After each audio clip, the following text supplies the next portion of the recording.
Hi, this is Julie, and I want to take this opportunity before the show starts to let you know that the Women Podcasters in Solidarity initiative that I founded, which shines a light on social justice issues through the power of podcasting, is entering its second season with a much-needed focus on the topic of gun safety. To learn more about how you can be part of this effort, visit www.womenpodcastersinsolidarity.com for more information. Now onto the show.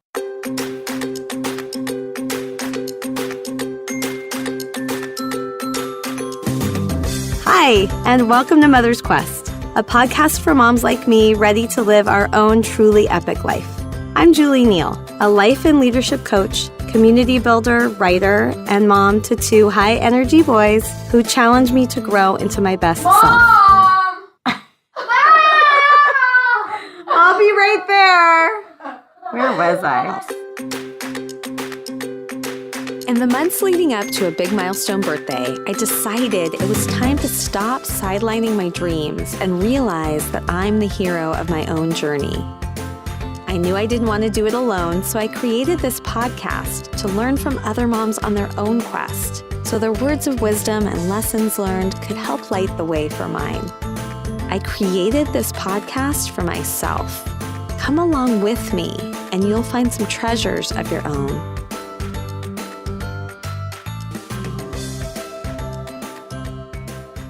I'm thrilled to share this episode of the Mother's Quest podcast with mother, coach, entrepreneur, and mind-body wellness expert, Erin Stutland. Through her signature shrink session workouts and soul strolls, which combine principles from dance, yoga, meditation, and more, Erin helps over 70,000 people in 155 countries to transform negative thinking into possibility and tap into their own inner strength. I bring this episode to you as I participate in Erin's free 5-day movement and mantra challenge. I first discovered this challenge 3 years ago, and ever since, her inspiring videos have become a key part of my morning practice. So it was surreal in the best way when I had the opportunity to talk live with Erin about movement, motherhood, and her own epic life. Before I share more about this episode, I want to introduce someone else who has brought mindfulness and connection to my life, a former coach of mine, Carrie Azuma. Hi, I'm Carrie Azuma. I'm a commitment to a legacy of empowered mothers leading the next 7 generations. I'm dedicating today's episode to an inspiring mother named Ingrid Varneren. Ingrid first found me through a coaching program that I led called Empowered Mothers Alliance. And she put all of her amazing energy into this work after leaving an abusive marriage that she had been in since high school and who was the father of her 3 children. Ingrid's courage to step out and be her own woman and to face all of the fears that she had about raising 3 children on her own continues to just inspire me beyond belief every single day. She is an example of what embodied leadership looks like, and she's willing to hold up any mirror that she can possibly get her hands on. Her commitment to herself is so inspiring, and she's joining me again for the next program that I'm leading, a rites of passage motherhood retreat called Threshold. And Threshold is an amazing, deep encounter with your experience of motherhood and the journey that you've been on and the wounds that have appeared through being in that archetype. And I'm so impressed and amazed that Ingrid's coming back again to take a look at where these other shadows are hiding in her life that she can release so she can be even more available to those children. I thought it was so appropriate to be on Erin's episode today because Erin is so committed to moving through and using the body in such a beautiful way to get energy moving and getting the traumas out of the body. And I was so thrilled to be able to dedicate this particular episode to Ingrid, who continues to do that in her life and continues to move forward and never look back for the sake of those 3 kids. So Ingrid, thank you so much for who you are, who you've been. I always love when my students or clients inspire me, and you have taught me so much. Thank you. Thank you, Carrie, for honoring Ingrid's courage and resilience through this dedication, and for the transformational work you do to help so many mothers embody leadership. This ability to embody leadership, to create movement in our bodies and our lives, is the gift that Erin brings to all those she reaches through her products, programs, and soon-to-be published book, Mantras in Motion. In this conversation, I loved learning about how Erin developed these gifts from an early age, growing up in Chicago where her own mother allowed her the freedom and permission to move, play, and pursue her passion for dance. Recently a mother herself, Erin brings this awareness and the gift of movement to her own daughter. There was a lightness and grounding quality in talking with Erin that I so appreciated as we explored everything from the lessons she learned about leadership while shepherding goats in Israel to how she brought her whole self and integrity to hosting a reality television show. I was grateful to be immersed in Erin's perspective and challenge this week, which coincided with our midterm elections in the United States. On election day in particular, I noticed my anxiety rising and was able to consciously transform Erin's movement mantra of the morning, "This is my time," to "This is our time," envisioning the progressive leaders I supported successfully winning their elections. That invitation to change my inner landscape, as Erin calls it, through mantra and movement, made a huge difference in my outlook. A day later, as I record this, I'm sitting with mixed feelings about the outcome of the elections, but also a determination to move into action. I hope after listening today that you, like me, are inspired by the lessons Erin has shared with us and the gift of her Soul Stroll Challenge to get moving and stay moving toward the change in our lives and in our country that we seek. I'm Julie Neal, and this is Mother's Quest. Welcome to the Mother's Quest podcast. When you popped into my Zoom room and I got to see your face, I was saying that you've been a part of my life at my home and my daily practice for probably 3+ years now. So it's such a delight to be seeing you live and to have the opportunity for this conversation. Welcome. Thank you so much. I'm so honored to be here. Thank you. So I love to set intentions with my guests before every episode. And an episode I did recently with mindfulness expert Michelle Gale, we decided to do that as part of the conversation that we share. And I think because of the amazing work you do with your mantras and messages, I wanted to do that with us today as well. So I will start by letting you and everyone listening know which shrink session I chose this morning as part of my morning practice. And it was the one that said, I am enough, I do enough, I have enough. This morning has just felt like one of those days where there are more things coming at me than I felt like I could handle with grace. And the ability to move my body and say that message out loud really helped to ground me. So that is what I'm bringing to the conversation today, knowing that I can be fully present and bring everything I need to this conversation. I love it. That's beautiful. What about you? I start every class when I'm teaching with the mantras. I am tuned in. I am in the flow. I have all that I need, and the rest I let go. And that always feels like a really powerful one to begin anything with, as a way to really step into the present moment and release any of the extra noise that might be going on, or any extra activity that might be going on in one's head, and really be here in the present moment, allowing yourself to just be open to whatever creative inspiration wants to show up at the door. So I love to start with that one. That is one of my favorites too. It's really beautiful, and I'm kind of breathing and taking that in for myself as well. So let's get started with the question I ask every guest. Tell me a little bit about your own childhood and the impact that your mother has had on you. I had a really lovely childhood. I grew up in a suburb of Chicago, and I grew up on a cul-de-sac in a townhouse, a very little townhouse. We had 3 bedrooms and 1 full bathroom and a half bath. So we shared everything. It was a very small space. In retrospect, I think about that. I'm like, how do we function in such a small space? But I think part of the beauty of that was that we were close together all the time. I have an older brother who's 2 years older. My parents are still married to this day. And I had a lot of fun as a kid. I was given a lot of permission to play, to move around. My mom reminds me actually of the story that when I came home from kindergarten, the second half of the second semester, we'll say, of kindergarten, I came home and I was like really upset because I said to her, we're not playing as much anymore, as we used to, because play was such a big part of my life. And that second part of kindergarten, then it starts to move a little bit into academics. So there was a lot of play. My mom gave me a lot of freedom, and I loved dance from a very young age. My mom had me in dance classes when I was 2, and I continually loved it. And it was something that she continually offered to me and never pressured me to do it. So she always gave me the option, do you want to take this dance class? Do you want to take that dance class? I did gymnastics, I did soccer, I did, lots of different activities, but dance was always something that I came back to. What I love about the way my mom parented me around that particular thing was that I don't have any memories of feeling forced into it. All of my memories with dance are me wanting to go and being so excited to go and being happy that I was there, even on the days that I didn't feel like going. And I really respect that about my mom, that she really sort of let my brother and I lead, and she kind of guided us that way, sort of guiding from behind as opposed to her leading from ahead, from the front of the pack. So that was a really great lesson for me in terms of mothering. That's beautiful.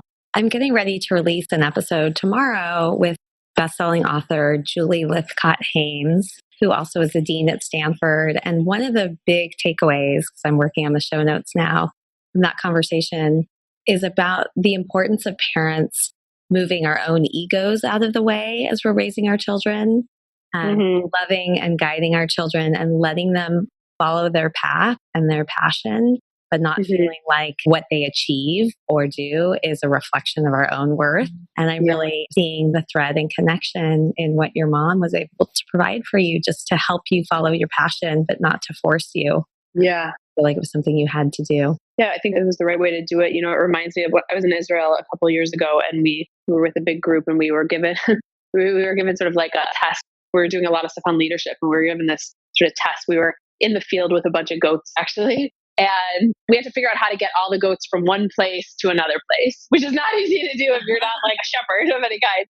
And what we discovered through the experience was that when you stand behind the goats and you as a group, right? Let's say there's 4 leaders and you stand behind the goats and you kind of move them along, it was so much more efficient than when you stood in front of them and tried to get them to follow you, which I think speaks to your point about leading from ego, saying you follow me and do what I want to do, versus you guys lead and we'll kind of guide from behind and encourage from behind. So I always remember that image sticks strongly in my head. And I think it speaks to parenting as well.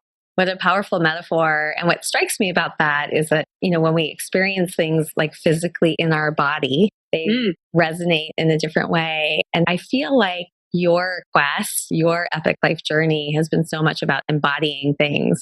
So I'd love to shift now into talking about this idea of being on a quest, of living an epic life where we are the heroine of our own journey and the author of our story, and ask you, what do you feel like your epic life journey has been about for you, and what are you most on a quest for these days? Well, I would say definitely movement is the thread through which everything happens. Movement has been a part of my life from the very beginning and has never left, really, to this day. It's still such a big part of my quest. I really believe that movement in your body creates movement in your life. And that when you're feeling stuck, when you're feeling sad, when you're feeling anxious, depressed, happy, whatever it may be, there is particularly some of even the more negative feelings, I'll say, when you're feeling those things, that movement can have such a dramatic impact on creating movement in your life, so that those feelings aren't just sitting there stuck inside you, that they too begin to move. They too begin to have a transformation through your own physical transformation as you move your body. And I remember when I was in college, I studied dance in college. I'd be home in Chicago for summer vacations, and I would have, a couple weeks where I wasn't dancing and waiting for some classes to start. And I would always hit this point where I would start to feel a little depressed, and I would say to myself, I don't feel like dancing. I don't want to do it. And then the dance classes would start, and I would have to always kind of drag myself to those first ones. And then I would feel better. And I would be like, oh, dancing was exactly what I needed to do to feel better. But I was so resistant to it. And I find that is the case, quite honestly, even today. Now I have a baby. I have an 11-month-old baby. And as you know, when you have children, your whole life rearranges, and finding time to do all of the things that you want to do becomes nearly impossible. And I'm so struggling with that even today of like, I don't feel like moving. I don't feel like going to the gym. I don't feel like stretching. I don't feel like doing, any of it. And then I go and I do it. And I'm like, this is exactly what I needed to feel more creative, to feel more inspired, to feel more awake and alive. So I feel really strongly about giving people tools and ways to move their bodies that are inspiring to them, that feel good, that are fun, that are not pressure filled, that are not about weight loss or, body transformation, but really about changing your inner landscape. I love so many things about this, and I've been finding value in the way that you blend these things for myself. I've also been noticing it with my children, and I'll link to a little video I did. I have two boys, one who's 6 and one who's 14, and the 6-year-old is doing Taekwondo. And every time it's time to go to Taekwondo, it is a battle to get him there. And a recent class afterwards, he came out just like completely joy filled. And so I decided to video him and, asked him, like, how are you feeling? Oh, I feel great. How did you feel before we came? I did not want to come. And, like, how can we help you remember this? And he's like, decided that we would play the video. And so we've been using it, and it does help a lot. But I want to use this as a way to talk a little bit about engaging our children mindfully. E.P.I.C, in addition to having this connotation of being on our own journey and creating our life story, is also an acronym mnemonic for the guideposts that I think help us live that life when we're raising our children. And so E is the first one I feel like I always come to on my own quest. It stands for engaged, about being engaged mindfully with our children. What are you starting to learn, even with your 11-month-old, about how to bring your life lessons about movement and changing your inner landscape to your parenting? Well, with a baby, it's interesting because especially when they're little, they're not doing much, right? And you don't get a lot back. Now that she's 11 months, she's definitely, obviously she's now coming to life and there's a lot of personality, but there's times when you're like playing with a baby and you're like, it can be boring, quite honestly, it could feel that way. And when I find that I'm starting to like get bored or kind of get in my head or start to think about other things or my list of things to do, I find what really helps me is if I somehow engage physically. So if we're playing on the floor, I might turn on some music and start to dance a little bit, because the minute that I start to move, I start to become more present with her. And the minute that I become more present with her, I get more creative as to how we can play together, so that it's not just like me, sitting there. I think there's something to be said, obviously, about letting her lead and kind of watch her do what she wants to do. But then there's like some great opportunities for teaching moments. And I don't want to miss those because I'm like in my head or thinking about my to-do list. So I find just getting up and moving, or moving with her physically. She loves music. She loves to dance already. I absolutely can tell. I'm very excited about that. And so I think just, making sure that I'm really connected to my body helps me be more present and engaged with her. It's funny too, because as I asked you the question, I thought about what is something also that we naturally do with our children when they're babies, when they're feeling stuck or upset. We often put them in our arms and start to rock them or take them for a walk. Like such a powerful metaphor to keep reminding ourselves about. And I love this reminder too for me about dancing and being playful and dancing in that way. I'll send you a link. I interviewed Lori Berkner of the Lori Berkner Band. Oh, yeah.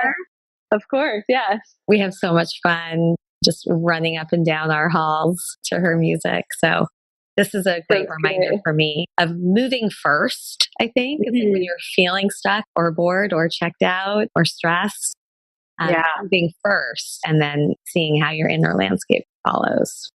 Yes. And like you said, I just want to acknowledge this. I think it's really important to remember that it is usually the last thing you want to do. And so it's important to also know that your lack of desire to go do it says nothing about whether or not it will bring you joy, have an impact on you.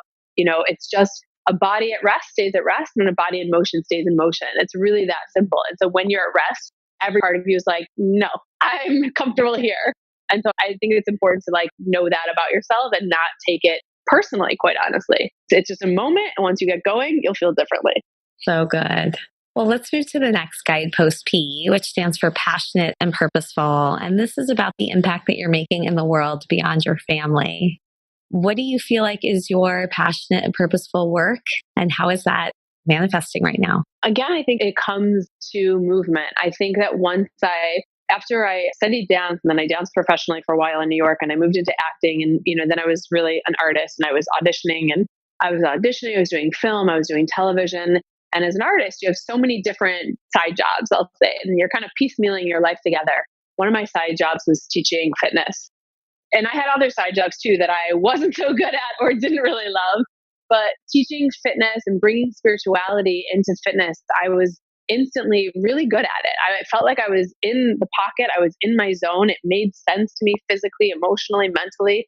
And I started to realize oh, I'm really good at getting people to move. And I don't make it intimidating for them. I make it fun and I love it, and I think people get a lot of benefit out of it. So that really does feel like my purpose and my passion is around helping people to create that movement in both their bodies and in their lives through inspiring them, through my products or programs, shrink sessions, soul stroll, obviously the book that is on its way out, Mantras in Motion. All the things that I do in my business relate to movement of some kind. Yes. And I was reading your bio and saw that you've also been part of this television show. Mm-hmm. Which could be a little bit of a departure from what you've been doing. Tell me about how that's feeling aligned for you as an expression of your life purpose. Yeah, it's funny when they approached me, my agent who I work with for a couple different things approached me and was like, oh, this show, and kind of laid out a little bit what the show was all about. And to be honest, I was like, I don't want to do a weight loss show. That's not what I'm about. This whole Biggest Loser thing, I don't think it's healthy. I don't think it's good. I had a lot of feelings about it. And so he said, well, do you want to meet with them? I said, I'll meet with them, but I'm bringing my full self to the table. I'm not going to try to fit in somebody else's box of what I think they might be looking for. If they want a Jillian Michaels, that's not who I am. And that's not what I'm going to bring to the table. So sure, I'll meet with them. So I met with them and I was my full self. I talked about what I believe about weight loss, what I believe about movement, what I believe about the fact that one needs to work on their inner life, change their beliefs about what they believe about themselves and the world. I talked about all of that stuff. And that was what they wanted. They wanted inspiration. They wanted hope. They wanted loving kindness, quite frankly, through their host and the coach who was going to be on the show. And so, after a series of, interviews and whatnot, I ended up getting the offer for the job and decided to do it. And I thought, this is a really neat opportunity to work with people who are significantly overweight, I'll say. It's an interesting time right now, I think, in regards to weight. It's a very tricky topic because there's a lot of controversy around, are we just fat phobic? Is that what's happening here? Or are there really issues at play with obesity? It's a very fine line to walk because I do believe the most important thing that you can help someone with is help them work on their inner life and on loving themselves and unpacking the issues that sort of got them to where they are. That being said, there are people out there who have, lost a dramatic amount of weight and absolutely improved their health as a result, whether it is lowering their blood pressure or getting rid of diabetes even. So it was a really neat opportunity for me to work with people who were dealing with health issues due to being overweight and help them try to make a transformation from the inside out. So it's a neat opportunity. And, it's a TV show, so you're limited also in what you can do. I don't get to dive as deeply as I might like, but I feel like, I definitely gave nuggets of wisdom to these people to carry on for the rest of their lives. That's what I hope. Yeah. I'm so glad I asked you about it because I'm really appreciating, as we have many of us, different kinds of opportunities that come to us. One, that there was an openness there of I don't think this is right for me, but I'm going to be open, just arrive with my full self. And that you then actually found an unexpected vehicle to bring all the things that you really care about. I'm appreciating it. I will check the show out now. Yeah, good. Please do. Yeah, well, the second season will be airing sometime this winter. Okay. And what channel is it on? It's on Z Living, which is a healthy lifestyle network. So you have to check your cable provider to see if you have it. Comcast, Fios, a couple of different places have it. And so you have to check. Okay. All right. You'll give me some information, some links so we can put that in the show notes to help people find For sure.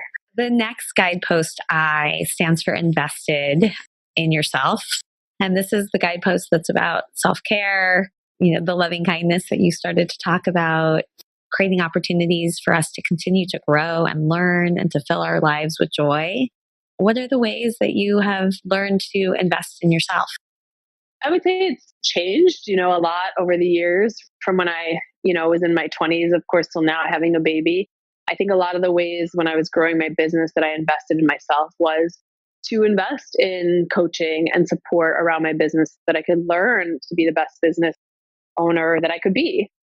And those were some big investments that I made. And I had never made investments like that in myself, like actual, investments, financial investments. Yeah, I've continued to make investments in myself and in my business. I think that is, in a way, self-care. I think anytime that you say I'm willing to invest in my dream or in my health, I think those are extreme acts of self-care. So sometimes I've made investments in my dreams, and sometimes I've made investments into my, emotional or physical health and well-being. When I decided, for example, that I wanted to find the one and I was ready for like the relationship, I made a lot of different investments into, a good therapist and, different people to help me work through some of my own issues that might have been holding me back. So I've made different investments at different times in my life, I think, depending on what was needed. When I had a baby, we hired a baby nurse, and I had my friend who's a chef cook me food so that I didn't have to worry about that the first few weeks. So, different investments at different times and trying to really listen as to what's needed and follow that. I appreciate like all the different dimensions that investing in yourself can take. And this awareness you're bringing to like, in different seasons of your life and different times and places, there are different things that you most need. And we can't make all the investments all the time. Right. How you really hone in on like what's most important for me now and how can I put energy there. Yeah. This is a good segue to the last guidepost, C, which stands for connected. And this is about being connected to a strong support network so that we are not isolated, but in community on our journey. So this is where like, your relationship with your partner and colleagues and friends and coaches would come into play. Tell me about the connections that you have built and that are really your anchor in your life right now. I think probably the biggest connections obviously are, with my husband now that we're raising a child together. We always had a really great flow and communication and always felt really connected. And now we kind of have to be connected on more points, quite honestly, which can make it harder. We have to be connected on the parenting points, and you don't want to forget to continue to connect on just the couple parts, which I think is harder. It's harder to find those connection points, but that's something that I think we continually work on, and it evolves and it ebbs and flows. Having a baby really shifted my relationship with my own mother. And I'm sure this is very common, but you begin to understand your parents in a completely new way than you ever had before once you have your own. You understand that everything that they ever did was out of love. And you knew it intellectually before, but then now once you have a kid, you're like, oh, now I really feel that. Yeah. And I don't know, it was very emotional for me actually when I thought about my own relationship with my mother once I had a baby. It's like, I really reflected. I'm like, oh my God, I probably broke my mom's heart a million times throughout my childhood and my teenage years. And it made me so, so sad because obviously it was just a kid, but I realized just how much she loved me and how painful that must have been at times. And I really wanted to mend that. I wanted to close that gap. And even if it wasn't about sitting down and saying, Mom, listen, but it was about how can I do the best that I can now to make her feel loved, quite honestly, make her feel loved and appreciated. And so that's been a big shift in my life and a big effort that I try to make because I just feel like I understand her in a whole new way. And I'm really grateful for that. And my one regret about not having kids sooner in my life, it's not that I love everything that I got to do up until the point that I had a kid and that I had freedom, is just that I didn't understand the relationship with my mother sooner. I would have loved to have had that shift sooner in my life. That's amazing that you've come to it now. Yeah, I'm grateful for it. Very grateful for it. Well, we're getting close to the end of our interview. I know you have something you need to get to, but I want to ask one last question before we move into whatever challenge you want to offer us. I love to talk about what I call an epic snapshot moment. And it's those moments when time kind of slows down. You feel like you're experiencing everything you ever wanted. And you really just want to bottle that feeling and that experience up so you can tap back into it whenever you need it. I'm curious about what epic snapshot moments have come to you in your life recently. Well, I have a little baby and there are so many moments that you're like, I just want to bottle this up forever, you know?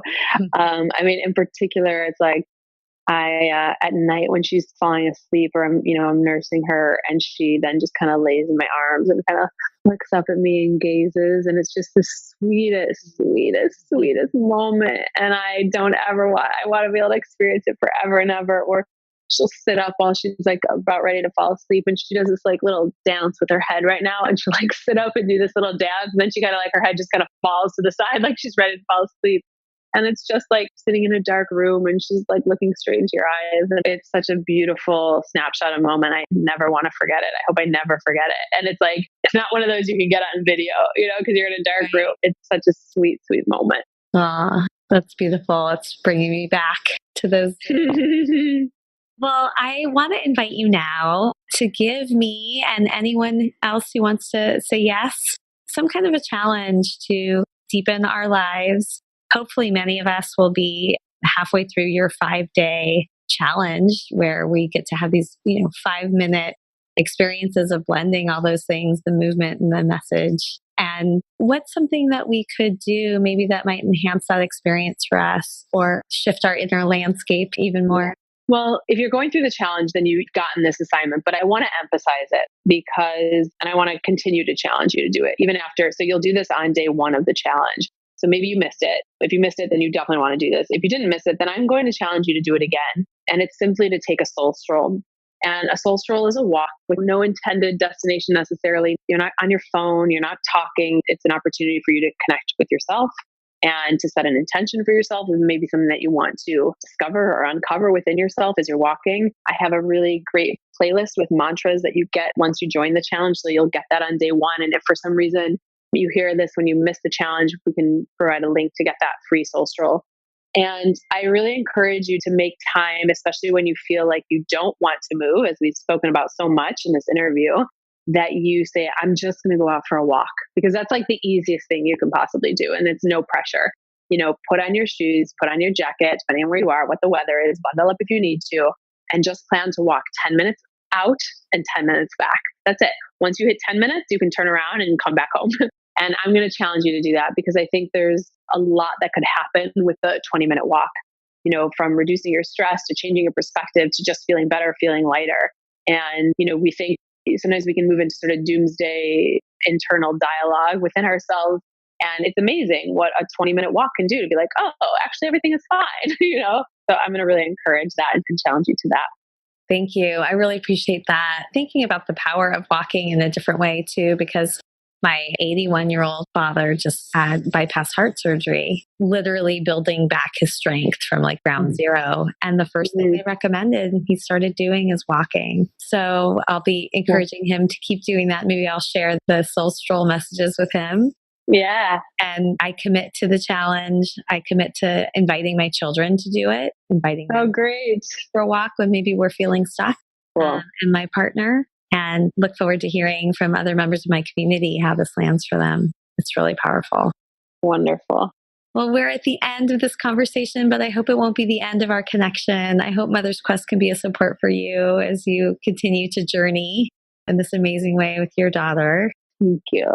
And I want to just share some of the things that I'm taking away from this conversation and then invite you to do the same. Great. So I am definitely inspired and reminded of the power of movement, and also this realization that in the moment when we're feeling the most stuck, our inclination is not to move. So to sort of embrace and know that that is how we feel, but just to push ourselves to start moving anyways, like start moving first and then look to feel better.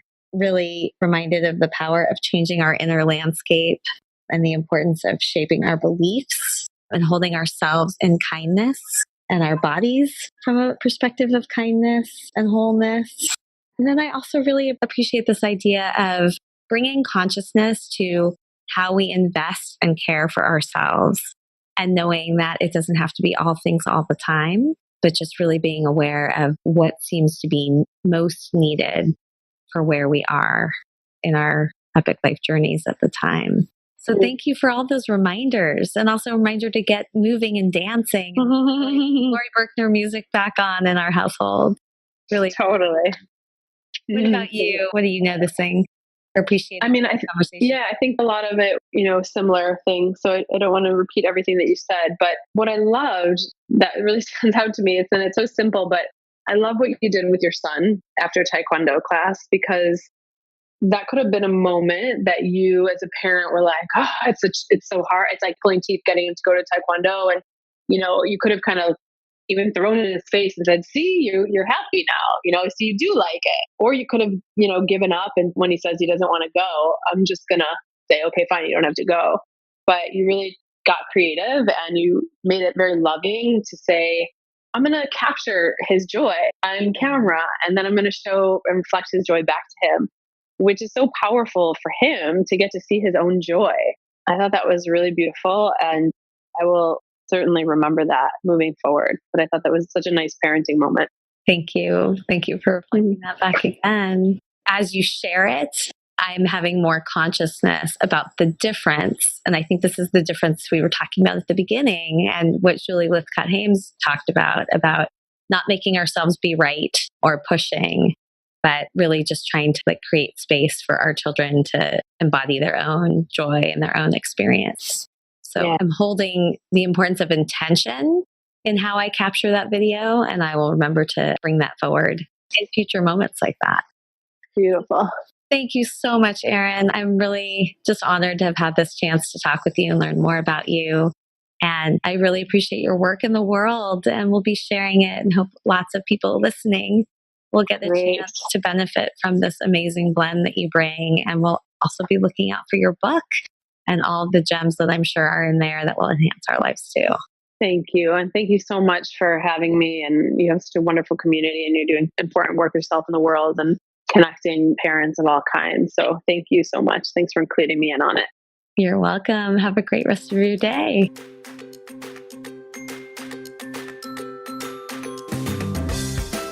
Thank you so much for coming along with me on this episode of the Mother's Quest podcast. I hope this conversation sparked something that will help you live your epic life.